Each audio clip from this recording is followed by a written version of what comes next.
الله أكبر الله أكبر أشهد أن لا إله إلا الله أشهد أن لا إله إلا الله أشهد أن محمدا رسول الله أشهد أن محمدا رسول الله أشهد أن لا إله إلا الله أشهد أن لا إله إلا الله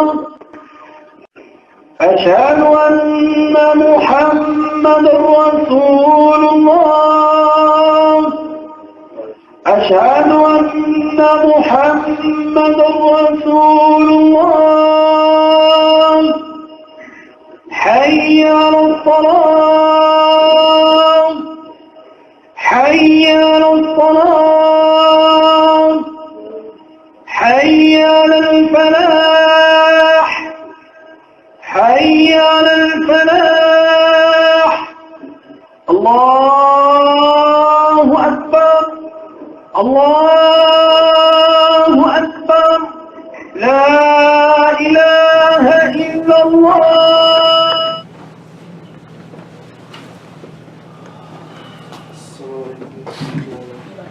إن الحمد لله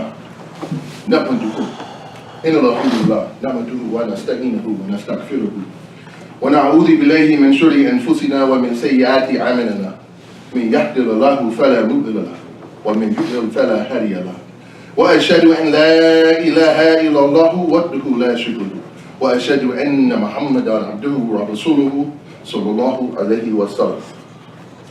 يا أيها الذين آمنوا اتقوا الله حق تقاته ولا تموتن إلا وأنتم مسلمون.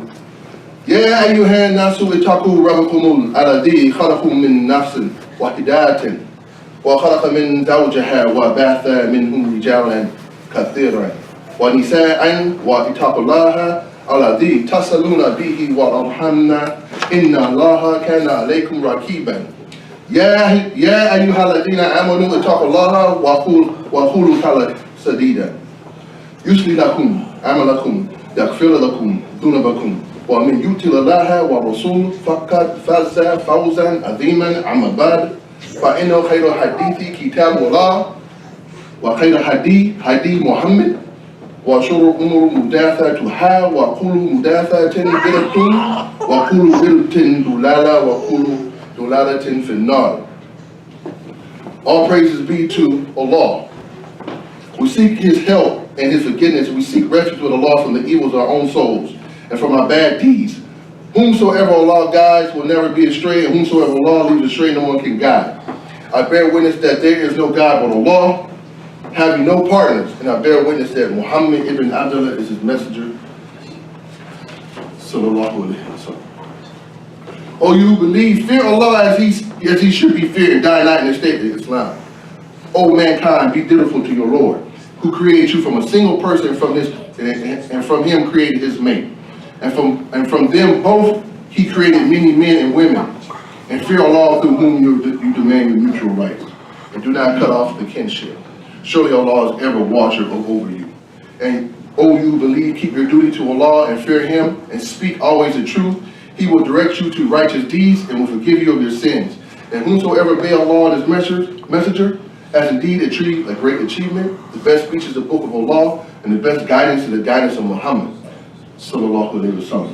And the worst matters are those which are newly invented, and every newly invented matter is an innovation, and every innovation is going astray, and every going astray is in the fire. Allah subhanahu wa ta'ala says in Surah Al-Imran, وَمَا مُحَمَّدٍ إِلَّا رَسُولٌ قَدْ خَلَتْ مِنْ قَبْلِهِ رَسُولٌ. And Muhammad is no more than a messenger that has passed away before us. And many messengers have passed away before us. This is a phrase in the ayat in Surah Al-Imran. This phrase should remind us of one of our heroes in Islam. It was a statement that was made by one of our great Sahaba. the companion of Prophet Muhammad sallallahu alaihi wasallam, the Messenger of Allah sallallahu alaihi wasallam. He made this statement before it was even revealed in the Quran. We should, brothers and sisters, really look at the lives of the men around the Messenger of Allah sallallahu alaihi wasallam. We should study them. We should model ourselves after them. Why? Because they are the gladiators that we watch on TV. They are the Marines that we see. They are the Navy SEALs and the Army Rangers. They are those heroes for us in Islam. And when you read their stories, you can imagine the actual actions that they did, especially in the battles, as a motion picture TV in your mind. And you can see the reality and you can feel it in your heart and you can relate to it.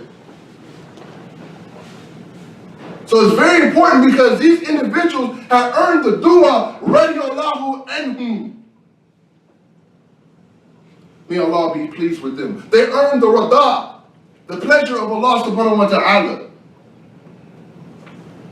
So we should imitate them. We should model ourselves after the Sahaba, these great men that was around the Messenger of Allah, Messenger of Allah, sallallahu alaihi wasallam. Excuse me. What is a hero? What does a hero mean? Let's define a hero. A hero is a person that is noted for combating adversities through impressive feats and ingenuity, bravery and strength, often sacrificing his own personal concerns for the greater good. He sacrificed himself for others, for what is right. A hero is not just only to males. There are women heroes. There were many women heroes that were around the Messenger of Allah sallallahu alaihi wasallam. And the hero, they are called heroine. That's the English term for a female hero. This great Sahaba, this great hero of Islam that we're talking about is Mus'ab ibn Umayr al-Dari. Mus'ab, he was known as al-Qairi. This was a kunya that they gave him because he was a very good individual. His whole time in Islam was almost like the perfection of the Islam, perfection of the deen. He came from Bani Abdul Dar.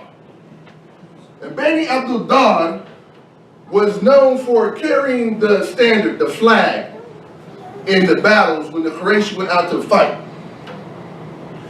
Now it's very important because we want to understand that carrying the standard or the flag was a moral symbol for people in battle.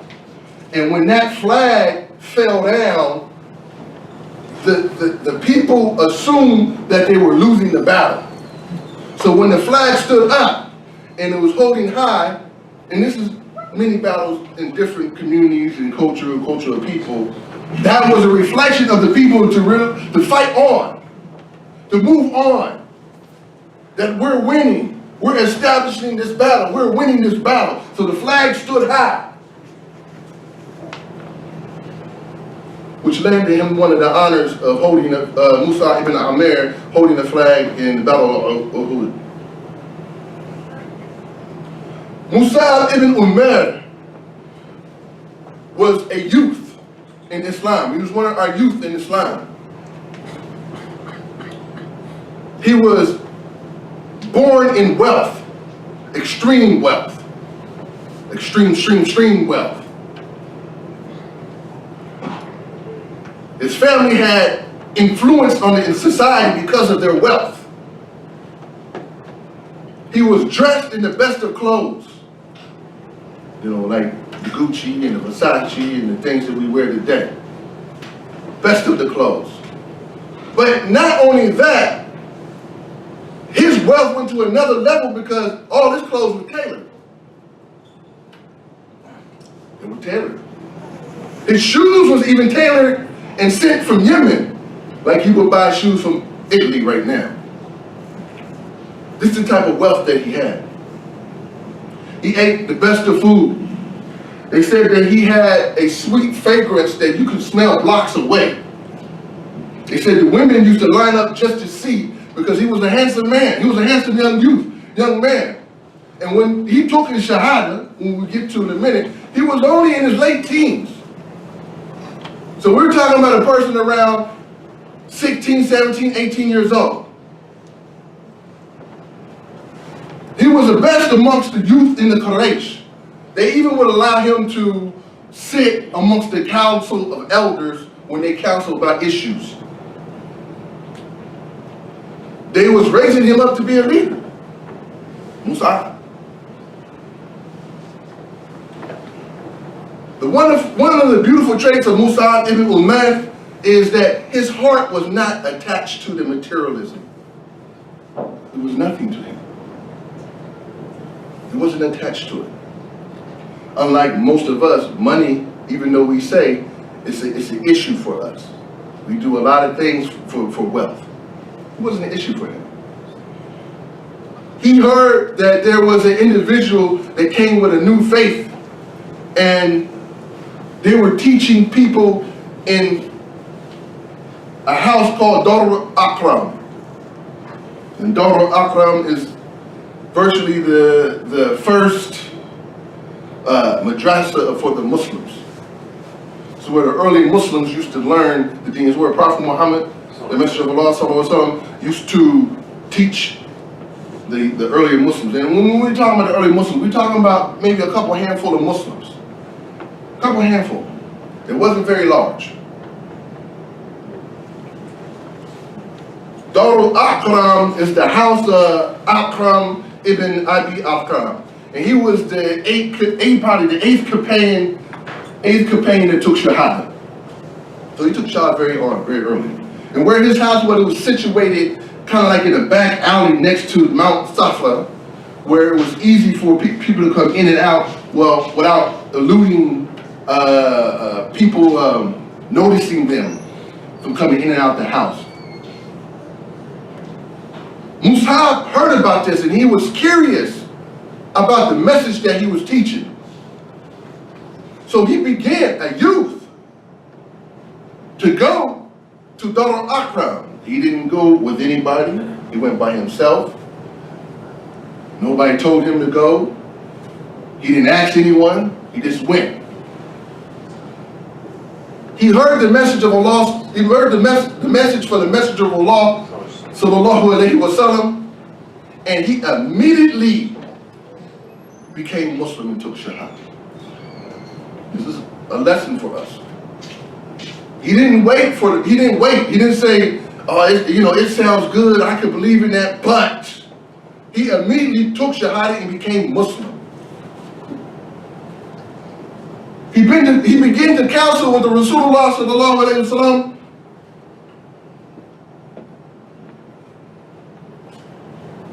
and asked him, should he announce his faith to his family? His mother, again, Khunaz bin Malik, was a very influential person. People listened to her. Because of that, he didn't want the Messenger of Allah at that time didn't want to create a lot of fitna, a lot of issues, a lot of problems. So he told him, for right now, just lay low. However, the people began to see that Mus'ab ibn Umayr kept coming back and forth to Dar al-Akram. One of the Mushrikeen witnessed him making salah like the Messenger of Allah sallallahu used to do in front of the Kaaba. The word got back to his mother. She immediately called Mus'ab ibn Umayr, immediately, come here. She questioned him in front of the other men of the house and said, are you following Muhammad sallallahu alaihi wasallam? And he quietly said, yes, I believe in what Muhammad has come with. She got furious and began to hit him. But she seen the radiance in his face. And the love for her son, she did not hit her son. She told the men to detain him, tie him up, and put him in a room in the back of the house. And do not let him come out the house. And Mus'ab ibn Umayr stayed there, being tortured and abused from his family, until he got word that the Messenger of Allah, Rasulullah sallallahu alaihi wasallam, was sending people to Abyssinia. And we all know the story of Abyssinia because the earlier Muslims were being prosecuted, physically beaten and killed from the mushrikeen, and they had no protection. And those Muslims that didn't have no protection, he sent them to Abyssinia, telling them there will be a just king that will give them refuge. So he heard this, and he planned to escape. And when he had the opportunity, he was able to break loose from his restraints and escape. And he took off to Abyssinia. And he stayed in Abyssinia for a long time. It's the first migration. Until he heard that it was safe to come back to Mecca, right? So there was a rumor that was going around that it was safe to come to Mecca. And that rumor was because Hamza, Abi Muttalib, and Umar ibn al-Khattab became Muslim. So these were two strong people in Mecca, a part of the Quraysh tribe that people respect. And they had physical strength. So Hamza, he was known to hunt. He was also known to hunt lions. So people feared him. So when they became Muslim, when they heard that they became Muslim, some of those that were in Abyssinia came back to Mecca. Mus'ab ibn Umayr was one of them. They soon found out that it was not true, it was not safe, and the mushrikeen began to continue to hurt, punish, beat, and kill and maim the Muslims. His mother got a hold of him on his way back, Khunas bin Malik, and told her, I will keep you hidden. I will lock you away. Turn away from that faith and do not leave the faith of your forefathers. And he told her, by Allah, I cannot do that. She then began to tell him, I'm no longer your mother. Basically, she disowned him. You will not benefit in the wealth, the clothing, the food, the nice way of living. You will not benefit from it anymore.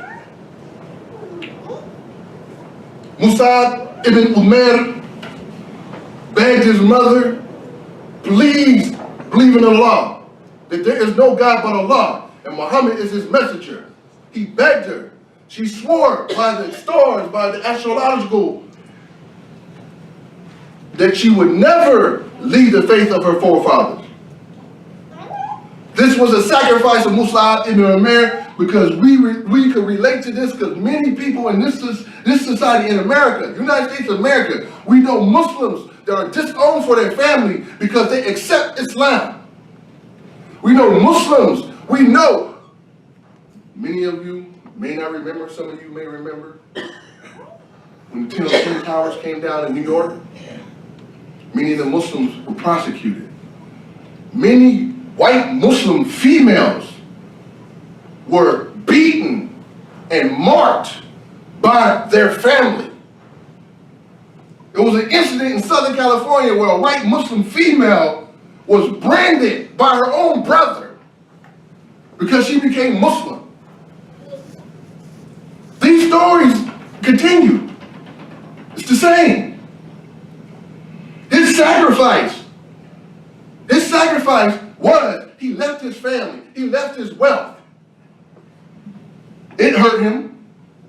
The wealth didn't mean anything. His family it hurt him. But he couldn't leave his faith by Allah. And many of the Muslims did this. Many of the Muslim Muslims did this. One time he came in the gathering of the message of Allah sallallahu alaihi wasallam. When he walked in, many of the Sahabas that were around looked and seen him. They looked at him. And then they put their heads down. Some of them even cried. Because they remember how Mus'ab ibn Umayr used to look well dressed. He was wearing almost like a barber bag or a Berber bag or a net bag of clothing. A very dingy, ripped. His skin wasn't as smooth or soft, it was rough. This is how he was looking. And the message of Allah sallallahu alaihi wasallam said, look at Mus'ab. He was loved and pampered and spoiled by his parents. No one in Mecca was like him. Yet he sacrificed for Allah and his messenger. He said this to the Sahabas. Mus'ab ibn Umayr was a hafiz of Quran. You know what I mean by that? He memorized all the ayahs that had been revealed up until his time. All of them. He was a great Qari. He had a beautiful recitation of Quran. And the Rasulullah sallallahu alaihi wasallam noticed this. And he rewarded Mus'ab ibn Umayr. The pledge of Aqaba, when the 6 men came from Medina and pledged themselves to Rasulullah sallallahu alaihi wasallam, they asked Rasul, Ya Rasul sallallahu alaihi wasallam, can you send somebody back with us to teach us the Quran, teach us Islam? And that was Mus'ab ibn Umayr. Keep in mind, he was still a young man. He was still young. Probably around late teens, early 20s. Mus'ab ibn Umayr went to Medina and he taught Islam. Majority of the Muslims of Medina took Shahada at the hands of Mus'ab ibn Umayr. They say by the time of the migration, the Hijrah to Medina, that majority of the Medinites were Muslim at the hand of Mus'ab ibn Umayr. That's a great example of a da'i. A great example of a da'i. Majority, all of them, almost all of them became Muslim at the hand of Mus'ab ibn Umayr. أقول لك هذا مصطفى مصطفى لله.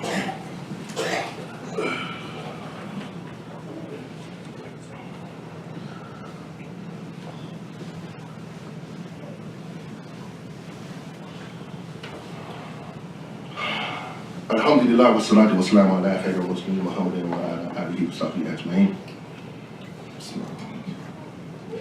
Wa ma Muhammad illa rasul khalat min qablihi rasul. And Muhammad is no more than a messenger of Allah. And messengers have passed away before him. This was a statement of Mus'ab ibn Umayr. Now it's funny, right? Many of us are detached from the Quran because we don't really understand why the asbab was the verses of the Quran that was sit down. The verses of the Quran was sit down because, or incidents that were happening amongst the Muslims. And many of the verses are honoring many of the Sahabas. What I mean by things were going on, and Allah subhanahu wa ta'ala spoke about the Sahabas. And many of them in good light. Mus'ab ibn Umayr is one of them. This verse, he said this verse before Allah subhanahu wa ta'ala established it in the Quran. This was a statement of his. Why it was a statement like this? This statement was pronounced in the battle of Uhud. Everybody knows the battle of Uhud. the second battle, main battle of Islam after the Battle of Badr in the mountains of Uhud. It's a very important battle because it has a lot of lessons within the battle. Many Sahabas lost their life in this battle. This is the battle when the Rasulullah SAW commanded the archers to stay on the mountains and do not move until I tell you so. No matter what, whether we winning or we losing. And some of them made a mistake. When this happened, this mistake happened, many of the archers began to leave the mountain because they thought they was winning the battle. Some Sahabas were getting war booty, and that was a sign to them to say that, look, we're winning the battle. So they came off the mountain. Some went to go assist. When this happened, Khalid ibn Walid circled around the mountain. This is before he became Muslim. Remember, he's an excellent general. He came around the side of the mountain and flanked the Muslims. When he began to flank the Muslims, the Mushrikeen surrounded the Muslim, and it became a very intense battle.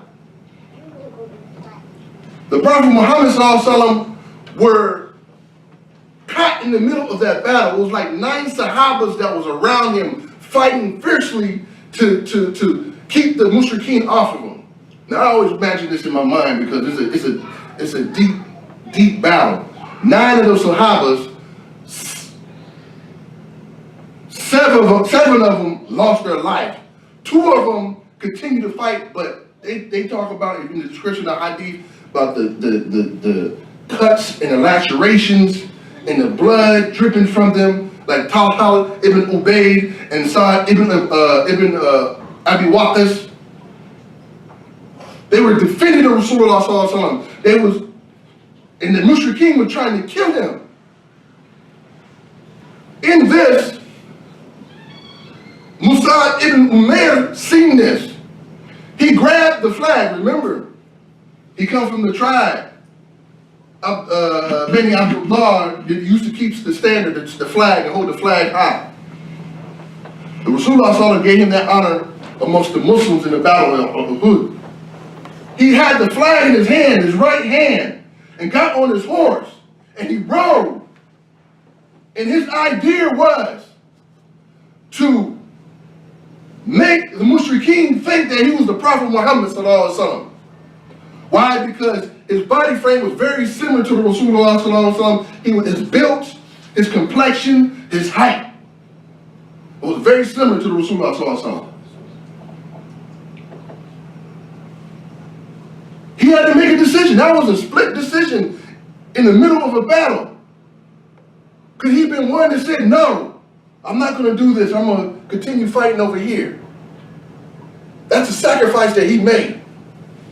He said, no, that's the message of Allah. I need to get these mushrikeen off of him. What he told himself at that moment was, Muhammad is no more than a messenger, and the messengers have passed away before him. That was the statement of Mus'ab ibn Umayr. Then he began to say, Allahu Akbar, Allahu Akbar. He got the attention of the Mushrikeen. They thought it was a Rasulullah sallallahu alaihi wasallam, and they began to attack him. He had the flag in his hand, he's fighting. One of the Mushrikeen cut his hand off, his right hand off. The standard falls. He picks it up with his left hand. The Mushrikeen cuts the left hand off. It falls. He begins to try to pick the flag up. Why? Because he wants the Muslims to understand that we are going to win this battle. We're not losing this battle. This is for Allah subhanahu wa ta'ala. He begins to hold it up with his body.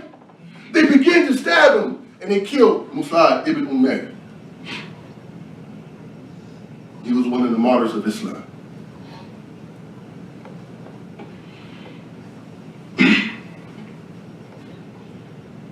At the end,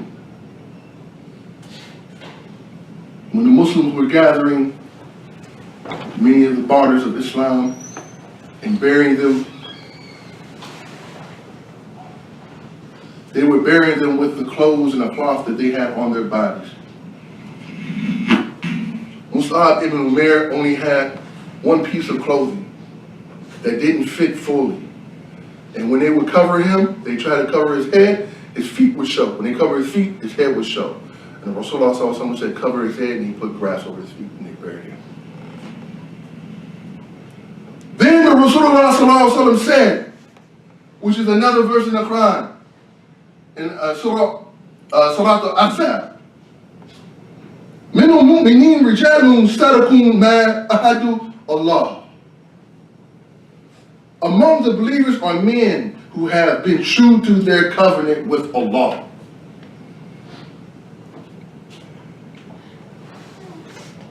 What does this mean? He held true to his dedication to Islam. True. From the time he was a young boy, and he was a young boy when he was martyred. Probably his mid-20s, towards his late 20s. Still young. He held to his commitment, his devotion, his vow, his covenant to Allah subhanahu wa ta'ala, even when he lost his family. When the Rasulullah told him to go make dawah to a place that he probably wasn't really familiar with, until he lost his life in a battle for the cause of establishing Islam. This is a hero in Islam. This is one of our heroes in Islam. This is who we should model ourselves after. When we watch TV and we look at these movies that we watch, that have these action movies, and we get excited and they do kung fu, or they fighting, or they doing martial arts, or they doing jiu-jitsu, this is the individual you should be thinking about. This is our heroes. This is who we believe in. Mus'ab ibn Umayr. Now, brothers and sisters, please take my advice, because in these days, the Muslims are getting caught up in so many things. We even have New Year coming up. This is not our New Year. The New Year of the Muslims is Muharram. The first month, the Islamic calendar, Hijri, is Muharram.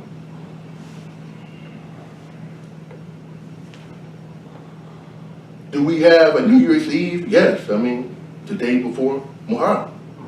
But the Muslims do not stay up in the middle of the night and wait till the stroke of 12 midnight to commit sins. We don't do this. This is not our way. On top of that, you're worshiping a Roman god named Janus that looks to the future and the past, which the month of January is named after. We have to know our faith. We have to learn the deen. We got to understand that Islam came to eradicate deities, gods.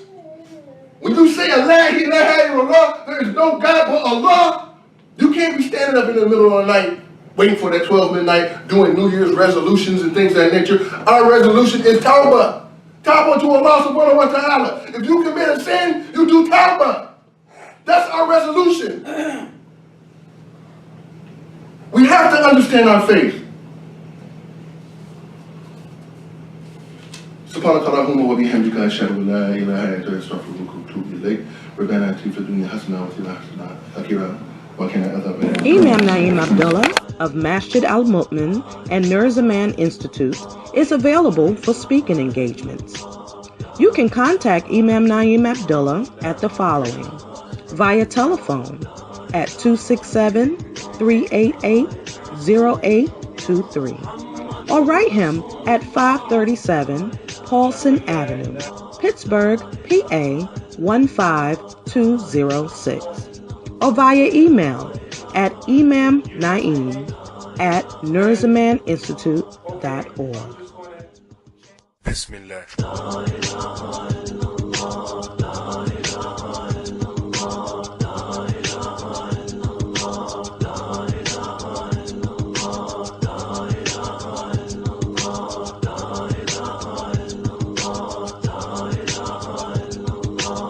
محمد رسول